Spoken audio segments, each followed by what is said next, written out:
धरती का बोझ कम कर रहा है।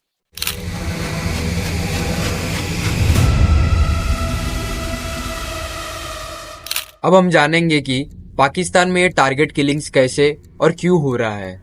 पिछले कुछ सालों में पाकिस्तान में बहुत सारे ऐसे खबर सामने आए हैं जिसमें इंडिया के टॉप मोस्ट वांटेड दुश्मनों को मार दिया जा रहा है, और कौन मार रहा है ये अभी तक पता नहीं चला है। इस लिस्ट में ज्यादातर ऐसे नाम थे जिन्होंने भारत में बहुत सारे हमला किया है और जो भारत के लिए मोस्ट वांटेड है।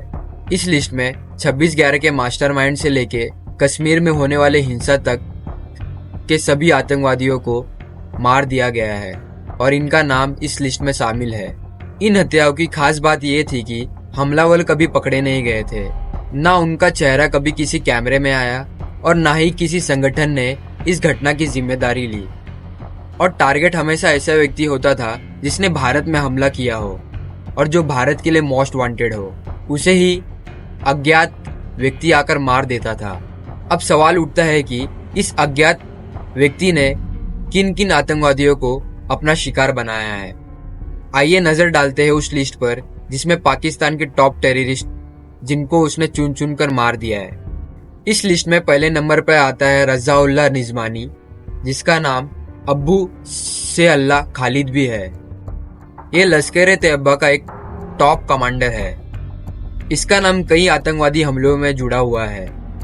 सबसे पहले इसने 2001 में सीआरपीएफ कैंप पर हमला किया था। इसके बाद इसने 2005 में बेंगलुरु में धमाका किया था। इसके बाद इसने 2006 में नागपुर में आरएसएस के हेडक्वार्टर पे हमला किया था, लेकिन यह हमला फेल हो गया था। इन सभी आतंकवादी हमलों में इसका नाम जुड़ा हुआ था और इसका नाम उस लिस्ट में था जिसे अज्ञात व्यक्ति ने मार दिया। लेकिन 2024 में सिंध में इस आतंकवादियों को 2 अज्ञात व्यक्ति आकर मार दिए और इसकी कहानी वहीं खत्म हो गई।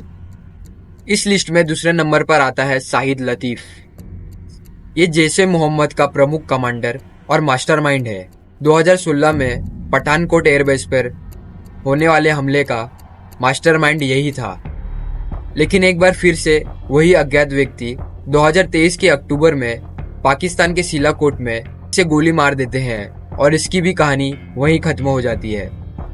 इस लिस्ट में तीसरे नंबर पर आता है मौलाना रहीम उल्लाह तारिक।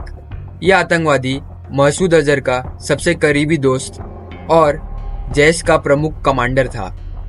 और फिर नवंबर 2023 में कराची के औरंगी टाउन में फिर से अज्ञात व्यक्ति ने एक और आतंकवादी की कहानी खत्म कर दी और उसे कराची के औरंगी टाउन में मार दिया गया। इस लिस्ट में चौथे नंबर पर आता है अकरम खान गाजी। ये लश्कर का वो आदमी था जो नवयुवकों को ब्रेन वॉश करके कश्मीर भेजता था और इसकी भी कहानी अज्ञात व्यक्तियों ने खत्म की। खैबर पख्तूनख्वा में बाइक पर बैठकर आए 2 हमलावरों ने इसे गोली मार दिया। इस लिस्ट में 5वें नंबर पर आता है रियाज अहमद, जिसे अबू कासमी कश्मीरी के नाम से भी जाना जाता है। इसका नाम रजौरी के धांगड़ी अटैक में जुड़ा हुआ था और इसको भी सितंबर 2023 में पीओके के रावलकोट के किसी मस्जिद में शूट कर दिया गया और इसकी भी कहानी वहीं खत्म हो गई। 6वें नंबर पर आता है जियाउर रहमान। ये लश्कर का ऑपरेटिव और एक मदरसे का एडमिन भी था और इसे भी अज्ञात व्यक्ति ने मार दिया। शाम को कराची में ये घूम रहा था और 2 अज्ञात व्यक्ति बाइक पर बैठकर आते हैं और इसे शूट कर देते हैं और इसकी भी कहानी यहीं खत्म हो जाती है। इस लिस्ट में 7वें नंबर पर नाम आता है परमजीत सिंह पंजवार का। ये खालिस्तानी कमांडो फोर्स का चीफ था जो भारत में खालिस्तानी मूवमेंट को हवा दे रहा था और इसे भी मई 2023 में किसी अज्ञात व्यक्ति ने इसके घर में घुसकर मार दिया और इसकी भी कहानी यहीं खत्म हो गई। इस लिस्ट में 8वें नंबर पर नाम आता है मिस्त्री जाऊर इब्राहिम का, जिसने 1999 में IC 814 हाईजैकिंग में हिस्सा लिया था। ये करीब 23 साल तक पाकिस्तान में खुला घूमता रहा, लेकिन मार्च 2022 में कराची में भी इसे अज्ञात व्यक्ति ने गोली मार दी और इसकी भी कहानी यहीं खत्म हो गई। इस किलिंग्स में क्या सामान्यता थी, आइए हम आपको बताते हैं। इसमें सभी हत्याएं प्रोफेशनल तरीके से करी गई थी और इस घटना में एक भी हत्यारा अभी तक पकड़ा नहीं गया। और इस घटना की किसी भी संगठन ने जिम्मेदारी नहीं ली। सारे टारगेट इंडिया के खिलाफ एक्टिव रहे थे। पाकिस्तान की अथॉरिटीज ने हर बार कहा गैंग वॉर या पर्सनल दुश्मनी, लेकिन सवाल ये है कि क्या ये सिर्फ एक इत्तेफाक है या फिर कोई है जो सरहद पार हमारे दुश्मनों की हिसाब बराबर ले रहा है? कौन हो सकता है इन किलिंग्स के पीछे? क्या ये भारतीय इंटेलिजेंस एजेंसियां हैं? कई एक्सपर्ट का मानना है कि अब भारतीय एजेंसियां ने ऑफेंसिव डिफेंस अपनाई है। इसका मतलब ये है कि जो हमला करेगा उसे उसी की भाषा में जवाब मिलेगा। हालांकि भारत ने कभी इन घटनाओं का ऑफिशियल स्टेटमेंट नहीं दिया, लेकिन इन हिट्स का तरीका वैसा ही है जैसे प्रोफेशनल ऑपरेशन में किया जाता है। दूसरी बात ये मानी जाती है कि ये ISI की इंटरनल क्लीनिंग है। आइए जानते हैं इसके बारे में भी। कुछ लोग मानते हैं कि पाकिस्तान खुद ही इन टेररिस्टों को खत्म कर रही है, क्योंकि इंटरनेशनल लेवल पर पाकिस्तान पर प्रेशर बहुत बढ़ गया है। FATF, IMF, ग्लोबल डिप्लोमेटिक के प्रेशर के चलते पाकिस्तान खुद अपने टेररिस्ट को खत्म कर रहा है और वो दिखाना चाहता है कि टेररिज्म में उनका कोई भी हाथ नहीं है। तीसरी बात यह है कि ये पाकिस्तान के दो गैंगों में लड़ाई है या लोकल दुश्मनी है। आइए जानते हैं इसके बारे में भी। पाकिस्तान की मीडिया इन घटनाओं को केवल लोकल गैंग वॉर कहती है, लेकिन ये लोकल गैंग सिर्फ भारत के दुश्मनों को ही क्यों खत्म कर रही है? हर बार पाकिस्तान की पुलिस और ISI इस घटनाओं को लोकल गैंग वॉर कहकर टाल देती है। ये पाकिस्तान का डर है या चुप्पी है? और इस पे सवाल उठेगा भी क्यों नहीं, क्योंकि इस घटना में जितने भी लोग मारे जा रहे हैं वो इंडिया के लिए मोस्ट वांटेड है, और जितने भी हत्याएं हुए हैं वो एकदम प्रोफेशनल तरीके से हुआ है, तो सवाल उठना तो अनिवार्य है। पाकिस्तान इंटरनेशनल इमेज से डरा हुआ है और पाकिस्तान ये नहीं चाहता कि इंटरनेशनल लेवल पर यह बात जाए कि पाकिस्तान में इंडिया के दुश्मनों को एक एक करके कोई मार रहा है। आइए अब जानते हैं कि भारत के लिए क्या मायने रखते हैं ये ऑपरेशंस। पहली बात यह है कि अब मोमेंट पूरे तरफ से शिफ्ट हो चुका है।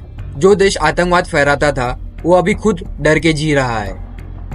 दूसरा पॉइंट है डिटेरेंस। अब जो भी संगठन नए आतंकवादी बनाएंगे उन्हें यह मैसेज मिल रहा है कि तुम कहीं भी रहो, तुम्हें ढूंढ कर मार दिया जाएगा।